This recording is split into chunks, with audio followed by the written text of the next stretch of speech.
channel Waiting on Parts.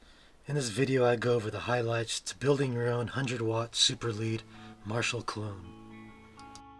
First step of the build is to populate the top side of the chassis with transformers, the large capacitors, and the sockets. Leave the outlet, the switches, and the jacks off the chassis till last. Mojotone did a fantastic job with the wiring diagram. They make it so easy to read that it's almost like playing a game of connect the dots. Just follow the colored wire from terminal to component, and if anything isn't clear, they provide an excellent schematic for you to reference. I pretty much built the entire amp except for the input jacks without having to reference the schematic. However, having a schematic was essential for troubleshooting and the hard to see details of the build. The schematic came in handy when I was done with the build and I plugged it in and I got nothing but a loud hum. Having looked over the schematic, I realized I put the white wire from the transformer on the wrong terminal. I spent a lot of time with the wires on the bottom side of the board. You don't want to make repairs in the future and have the wires fall out of the bottom. That would make diagnosing it difficult.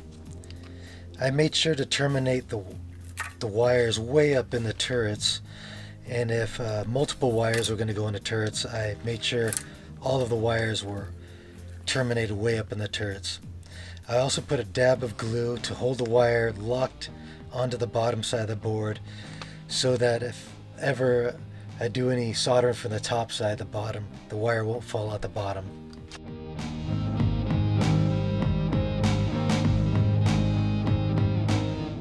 Schematic says to put those lower traces on the top side of the board, but I thought they were unsightly.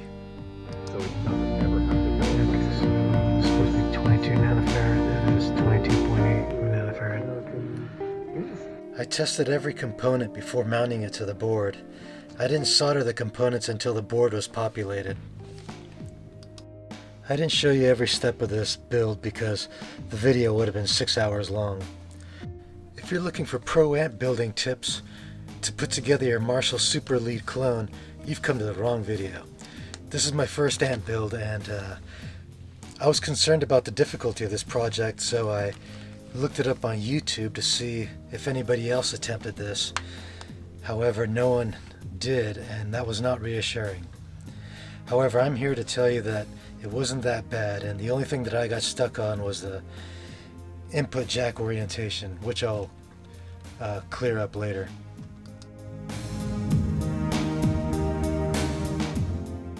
If you work for short blocks of time, you're less likely to make stupid mistakes. I would work on it for about 2 hours at a time to not get mentally fatigued. Prior to starting my wiring, I would check my previous day's work with the wiring diagram to ensure its accuracy. I don't build amps for a living. This is only a hobby. I'm not an engineer, I'm not a rocket scientist. I make pizzas for a living. If I can build this clone, I'm pretty sure you can too. Mojotone parts kit has clearly labeled compartments for the components, and I didn't find any issues with it. They were all properly labeled and in the right places, and everything was there. I ran out of green wire, but I think that was my fault. I went a little crazy on it. Had to use some other wire, which I'll fix later.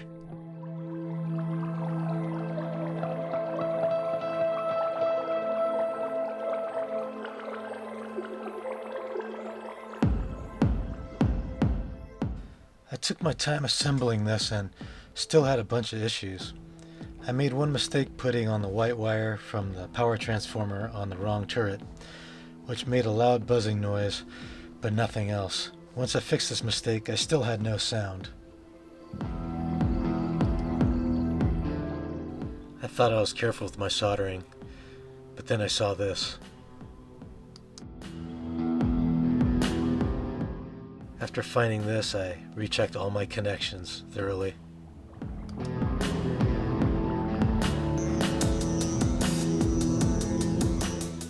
Legend says this amp was developed for Pete Townsend because he needed a louder amp.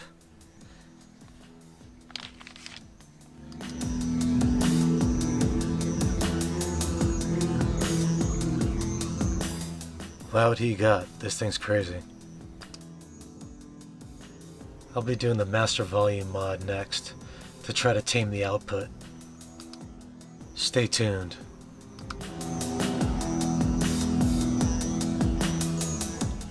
Once you get your kit assembled and something isn't working, you can always write Mojotone an email.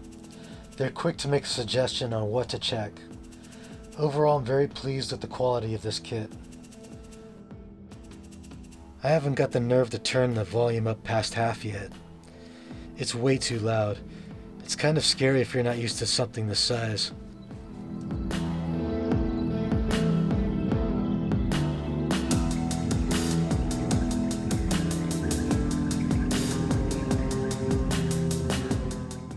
Don't forget to observe the polarity on the capacitors. The large can ones on top of the chassis have the ground labeled with a black dot. The axial capacitors have a dent, and the rest are non-polarized.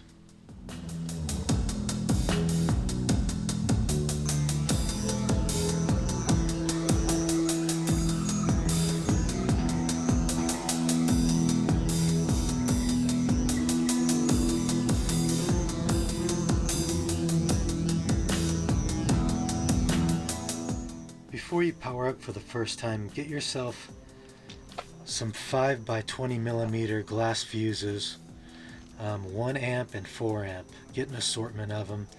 If you have any wiring issues, you're going to pop them.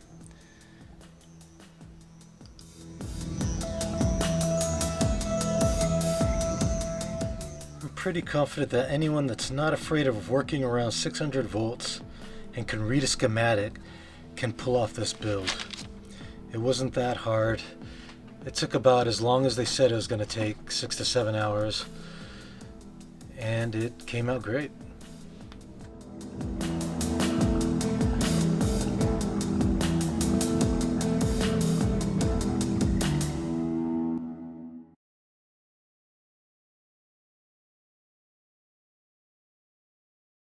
Mojotone made a big deal about loose wires and poor solder connections, and they were right. I started soldering at the age of 10 years old, and I'm now 50. I thought I knew what I was doing, and I thought I had the skills, and still didn't get it right on my first try. Be patient, and it'll be rewarding. It'll just take a couple tries.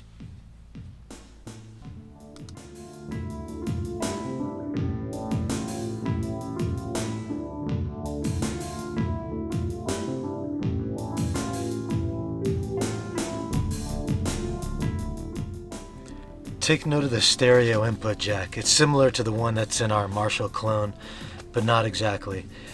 It's got a hump on one side, and it's got a switch or a contact on the other. This contact tells your amp when the 1/4 inch plug has been plugged in. It's important to note the orientation of these plugs. Mojotone did a great job on the wiring diagram. It's easy to read and makes the schematic almost obsolete. However, on the wiring diagram, Mojotone doesn't say where the contact on the input jack is oriented. So without looking at the schematic, it's easy to mount the input jack upside down. And if you do this, it will mute the input signal because the amp thinks there's nothing plugged in.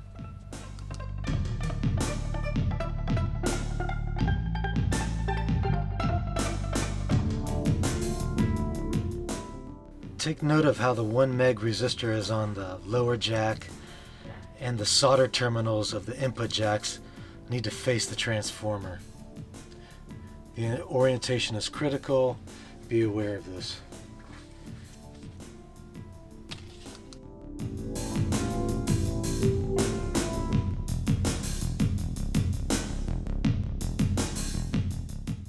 With the amp powered up and upside down, I pushed wires around until I heard noises with a non-conductive chopstick.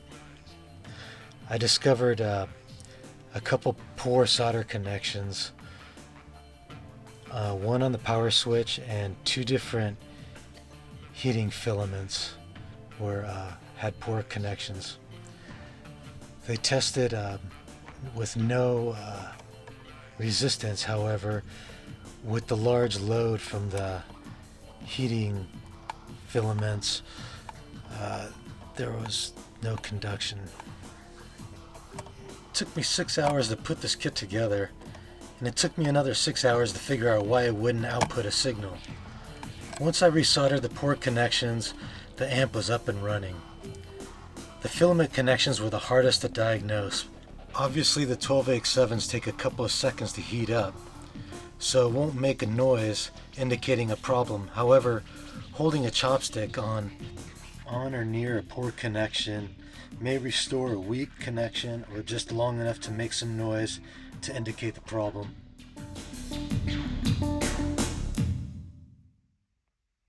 I'm going to be building a cabinet for my 100-watt Marshall clone, similar to this little battery-powered amp that I made a while back. If that sounds like something you're interested in, give me a like, a subscribe. Thanks for watching.